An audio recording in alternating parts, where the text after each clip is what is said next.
Starting your day off with a take on Vegas you won't get anywhere else. Hi, I'm Holly Madison. Hi, this is William Shatner. It is Larry the Cable Guy, and I listen. Why? Because I'm a good American.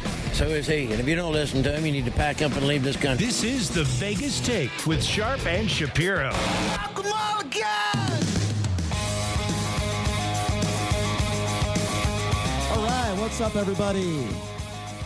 Happy Wednesday, happy hump day. It's the Vegas Take. Sharp and Shapiro, glad you could join us on a very special day. Of course, the anniversary of 9/11, remembering those heroes and all those who lost their lives. Just under 3,000 people on that horrible day. Coming up here at the bottom of the hour, we're going to be speaking with Robin Walensky. She is a reporter for the Associated Press who was just feet away from when one of the towers collapsed. She also covered the 1993 World Trade Center bombings. So she'll be joining us coming up at the bottom of the hour. Also wrote a book. And coming up in hour number 2, of course, Michael Avenatti. It is Wednesday. A lot to get to with him. Talk about certainly the news of the day. John Bolton being fired. Mike Pompeo's reaction. What does he think about this Camp David situation? Of course, 9/11 stuff. I don't want to start with Donald Trump today because I don't think it's appropriate to do that. But I will tell you coming up in the hour number 2, I will be talking a little bit about his Twitter page today on what is such a very special day, 9/11. And then coming up in hour number 3, we're going to have Tracy Duthie in studio from the Sandy Van law firm. And, of course, we're going to be talking about A.B., a New England Patriot now accused of rape. We will get to that story coming up in hour number 3. But I want to start with this. You know, I want to hear from you guys out there, too, because this show certainly just as much about you as about any of us. We want it to be more about you. I want to hear these 9/11 stories. And I'll start with mine. I was a college student on 9/11. I believe I was 21 years old, if I'm not mistaken. This was 18 years ago, so yes, I think that's right. And I was a college student. I woke up in the morning, my normal routine, got in my car, put on Howard Stern, as I did every morning. This was before, by the way, he was on satellite radio. And so I pop in my car. I'm driving to class. I think it was actually Spanish class. I don't remember one word of Spanish, so I find that to be ironic. So good thing that I took some Spanish classes in college. But anyway, that's another story for another show. But I'm driving to class. It's probably sometime around 8:30 in the morning on the East Coast. And I think the first building was hit around 8:45, if I'm not mistaken. So I'm driving, and I'm listening to Howard Stern, and he's interviewing Pamela Anderson, and it's just a normal morning, a normal day. And all of a sudden, Howard Stern on the air says, one of the World Trade Center buildings was hit by a plane. And I'm thinking to myself, holy crap. But then, you know, what comes to my mind, and I think many others' minds at that time, was I thought it was one of those, you know, propeller planes, like a 2-person plane. That's what I was thinking. I was like, wow, that's really weird. You know, terrorism didn't come to mind. None of that stuff came to mind. I just thought it was one of those things where, you know, either a helicopter or a small plane crashed and, you know, maybe a couple people died. So I go to class, and the class was, I think, around 2 hours. It's a long class. So I get out of the classroom, and at that point, I think it was around 11 a.m. So all this stuff, for the most part, all this stuff had already happened. So I'm walking out of my classroom, and all of a sudden I see people gathered around a television in the hallway, and they're showing images of both towers collapsing, and people are staring at the television. I am. Everyone's in shock. I was at the World Trade Center buildings 2 weeks before 9/11 for a wedding. I was staying at the hotel there. I believe it was like a Sheraton hotel, and the top of the hotel was that people were saying that's where all the people that were jumping were landing and dying. I stayed in that hotel 2 weeks before. So I walk out of there, and everybody is in complete shock, as I'm sure you were as well. And I remember this day as if it was yesterday. I grew up in Connecticut in a small city, which was about maybe an hour and a half drive to downtown Manhattan. It was literally an hour and a half drive, about 90 miles. My uncle lives East 65th between 1st and 2nd. He got eye abrasions on 9/11, had to go to the hospital just from everything that was in the air. He lived fairly close to this whole thing. You're talking about your real estate mogul uncle or your insurance mogul uncle. Yeah, nobody cares about that. He's my uncle. But, yeah, so he lived really close to the World Trade Center buildings. And the rest of the day, class was canceled, college, as it was pretty much everywhere. Schools, school was closed, all that stuff. And I didn't know what to do with myself. I was like in total shock. I drove home. And at that point, I wasn't really like a news buff, I wasn't watching Fox News and CNN. I wasn't political. I didn't really form opinions on that stuff at that age. But I was just drawn in front of the TV, just watching what was transpiring and unfolding. And I don't even think we all really understood how many people died at that moment. I mean, I was thinking to myself, well, a lot of people probably lost their lives, but almost 3,000 people that day. And then we hear about the heroes and all those firefighters that went up those stairwells to try to save lives, the police officers, everyone. The North Tower hit 8:45, the South Tower hit around 9 o'clock, then the Pentagon was hit. And I got to be honest with you, that Flight 93, that was the airplane that went down that was apparently headed towards Washington, D.C., hitting another target. The first thing that came to mind to me was, wait a second, this plane had to have been shut down. And trust me, I'm not a conspiracy theorist, but the way the plane went down and everything that happened, I would have understood why, if that was the case. But then we're hearing these stories of these people on Flight 93, and they've made movies about this, about how those heroes on that flight stormed the cockpit. And God knows how many lives they might have saved by doing that. And now they have this memorial there. And a great memorial, by the way, in Manhattan. Great memorial at the Flight 93 spot, which I'd like to see one day. And just the images of those buildings collapsing certainly will never leave my mind. The phone calls, the people that were outside of those windows, waving flags, having to make a choice between, do I burn to death or do I jump? I mean, how bad must it have been up there in those buildings that it was so bad and the conditions were so bad and they were suffering so horribly that they made the choice that they knew they would die, that they would take the plunge.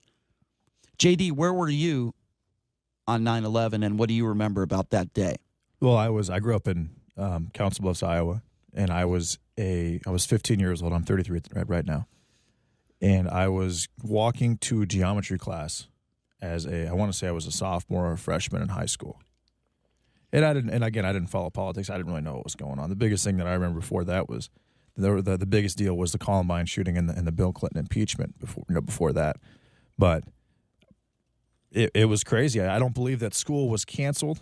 I think that we stayed in school for the rest of the day, but everybody was discussing it. And again, I didn't know all the details behind it. But yeah, I was definitely a sophomore or freshman in high school, and I was walking in between geometry class. I sat down, and my geometry teacher looked at the class and said, "Someone just flew a plane into the Twin Towers." So who said that? Was it a teacher? It was a teacher. Wow. That said that. And then I saw something on the news. It wasn't a wealthy school, so I think we had a couple of TVs, and I mean there wasn't a TV in every single room, but we saw one of the TVs in one of the rooms. They escorted us to that TV, and we all stood around it and we watched it. And yeah, it was pretty astonishing, to say the least. Wow. 15 years old too. I was a little older than that, but that's a lot to process at 15. But when I think about this day today, sadly, this country is very divided right now. We're divided politically. We're divided religion. You name it. We're so divided. Sexuality, race. When I think of that day and the days thereafter, I was not a huge George W. Bush fan. I never was. But I did think that he did show some strong leadership in the days and even months after. And I thought Rudy Giuliani did a very good job as well back then. But what I remember most is how the country came together. I remember when George W. had that megaphone and he went to the 9/11, site where the towers collapsed, and he said, "I hear you, the world hears you." I remember when he said, "We're going to smoke these guys out of their holes. We're going to get all the people responsible." And then, soon after that, we invade Iraq, which is another conversation that I don't even want to get into because it just gets me angry. But so do you think that without 9/11, we don't invade Iraq? Absolutely. I'm not a conspiracy theorist. I'm not one of these people that think I truly do not think that 9/11 was an inside job, although Jesse Ventura and a lot of the other InfoWars and all these places want to believe that. Listen, it's not like our government always tells us the truth. That's not what I'm saying. What I do believe, I believe Condoleezza Rice and the Bush administration, it's a fact that they got the memos. They received information that Osama bin Laden was planning an attack on the United States.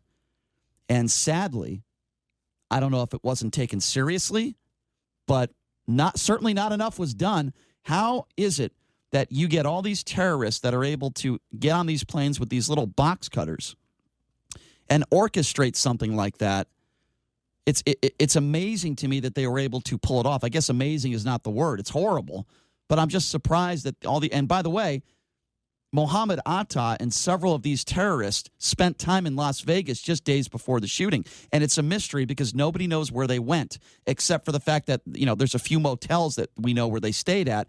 But there was about like 120 miles. I might be wrong in this, but I think it was like 90 miles or 120 miles on the rental car they used.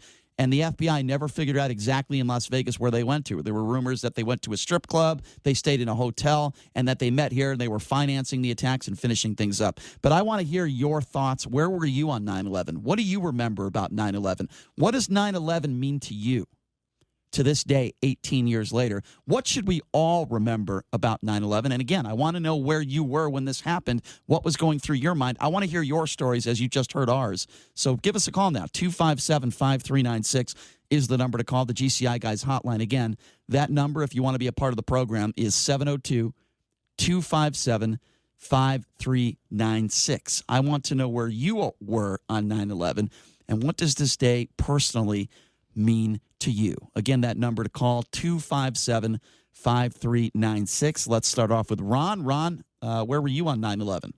Good morning, gentlemen. How are you? Good. Doing good, I got Ron. a little information for you that'll really open your mind. Well, number one, that morning I was at Opryland at the new Opryland Center in Madison, Tennessee. The old Opryland used to be in Nashville downtown, and they moved it up to Madison, 12 miles away. I was sitting in a parking lot writing a song called Dear John Lennon, which was a song about peace and love. And a security guard came out to the parking lot and said, hey, you guys got to all move. Everybody got to leave the shopping center. It was like about 9:25 in the morning. Wow. And then I said, well, wait a minute. I'm not going to leave. I want to go inside, find out what's going on, because he never told us what was going on. So I went inside, and right next to a place where they saw flags from all over the world, across from in the shopping center, right across the aisle, was a place that was selling beds and mattresses, and they had two TVs on. So by 9:20, by the time I got in there, it was like 9:45. And then we saw the first building burning, and then about 15 minutes later, another plane come in and blew up the second building. Ron, what was going through your mind when all this was happening? Well, the first thing I knew was a terrorist organization. What else could it be? Nobody be that stupid. After the second plane, yes, I agree with you. I knew the first plane. The first plane, like a 50-50 chance. I agree. No, I agree. Know what I mean? Yeah. You're not the benefit of the doubt. But Sure. after the second plane, there was no benefits. There was no more doubt. Well, Ron, I agree with you, and I think I think we were all trying to get. And by the way, thank you for that story, Ron. After that first plane hit, I think we were all trying to gather information, and we really didn't know what was going on. I didn't expect Ron to be a singer, a country music buff from Tennessee. We got to talk about that, Ron. 257-5396, the number to call. Again, 702-257-5396. Let's go to Dan. Dan, how are you? What's up, Dan? Good. So, yeah, I was actually here in Las Vegas. I was going to CSN. I was about 19 years old. I saw everything happen in the morning on the news, kind of caught a glimpse of it. Which just was in shock and awe, and just decided, let me just go to class. And we showed up at class around 9 a.m. and the English teacher looked at us and said, "What are you guys doing here? You need to go home and be with your families." Wow. So, what was the vibe in Vegas like that day? Because I wasn't obviously here when that happened. What was it like? The vibe? I didn't live very far away from the airport, and once they grounded all the planes, it was just so eerie because you're just so used to seeing those planes coming and going, coming and going all the time. And, right, and that was throughout the country. It was just like silence, and everybody was walking around almost like a zombie. People weren't sure what was going on, what was going to happen next. And I would imagine, Dan, did it enter your mind living in Vegas with all the people that are here that, oh, my God, I hope Vegas isn't next? Right, exactly. Oh, absolutely. I mean, look at the Strip. I mean, you think that would be the next major target. Of course. Dan, thank you for that story. I appreciate Absolutely. it. Hey, thanks a lot, Dan. 257-5396. Let's go to Marge. Marge, where were you on 9/11? What do you remember? Well, I was in Las Vegas, and I was recently assigned to manage a group of people. And I woke up that morning. I heard it on the radio, and I didn't quite believe what I was hearing because I was so groggy from sleep. But then when, I heard it, my first thought was the staff. Right. And fortunately, I had the phone numbers of all of them. So I just got on the phone and called every one of them. I reached them all. One person was already on the way to the office, and I said, turn around and go home. I don't want anybody in that office right now. I didn't even have, anybody contacting me from my company. I was just acting on my own, right?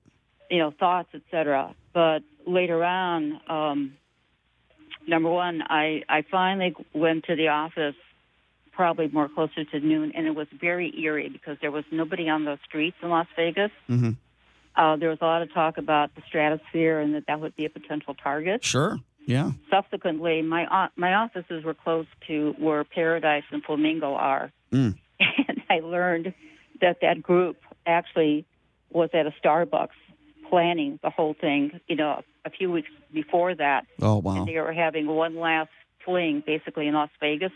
Oh, wow. Before they had their mission. Mm-hmm. And the other thing that happened was on Saturday, I had a flight out. And nobody knew what they were doing at the airport. There were lines clearly outside. Mm-hmm. And then as your flights, came due, basically they went out and they said, who's on flight, whatever. Mm-hmm. And they brought me in. Wow. But to this day, I'm very sad. I know someone who was in the towers when they I'm so sorry. that first bombing. That's horrible. In '94. Yeah. And she just went into a panic attack. I don't blame her. Happened. Oh, that's horrible. Well, awful.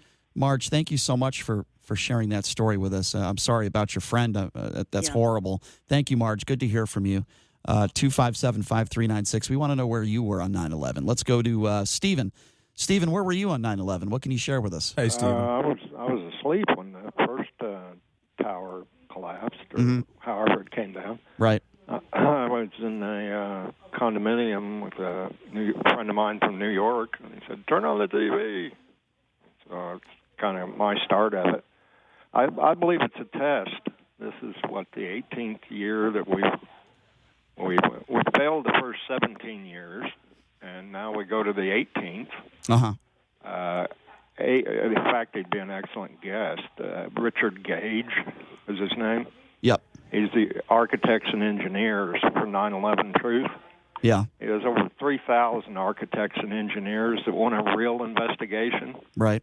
That have proven that the first initial 10 stories that the government told were all lies. I mean, and that's, and Stephen, and that's, we don't know all the information. I think there were more questions than answers when it comes to 9/11. Of course, that's why we need a real investigation. Well, and Stephen, I do not disagree with you on that. There are more questions than answers. I appreciate that story. I'll tell you what I want to do here. I want to take one more phone call, then we'll go to break. Let's go to Matt. Matt, where were you on 9/11? What do you remember? Hey, I was actually an Army helicopter pilot, Fort Rucker, Alabama, and I was flying a helicopter, so I actually got a pretty unique perspective on hearing an air traffic control recall. I don't want to cut you off. I only have 1 minute, Matt. Yep, go ahead. Okay, I was flying a tactical helicopter, and they said, everybody return to base, which was odd in the morning during training to get a return to base call. And then about 40 seconds later, they tell us, no, continue training. Oh, my gosh. And then about another 40 seconds later, they said, hey, ATC recall, which is air traffic control recall. There's been a terrorist attack. Everybody return to base. Wow. So we got back to base and started finding out what was going on. And as far as our thoughts were, we thought, one, is our base under attack? Do we need to protect the base as helicopter pilots? Are we going to? The second thing was we knew at that moment we were all going to war. My God! The pilot was like, "We're going." Well, Matt, let me tell you this, and I'm up against a break. I wish I could give you more time to tell your story, but thank you so much for your service, number one. And I can't imagine how scary that was for you and your other service members and the thoughts that were going through your mind. I'm glad you're okay, Matt. Thank you so much for your service, my friend. You're a hero. And we're going to talk more to all the other heroes, some of the other stories. When we come back, we're going to be speaking with Robin Walensky. She was right there at the Twin Towers when it all went down. We'll take a quick break. Be back right after this. You're listening to The Vegas Take.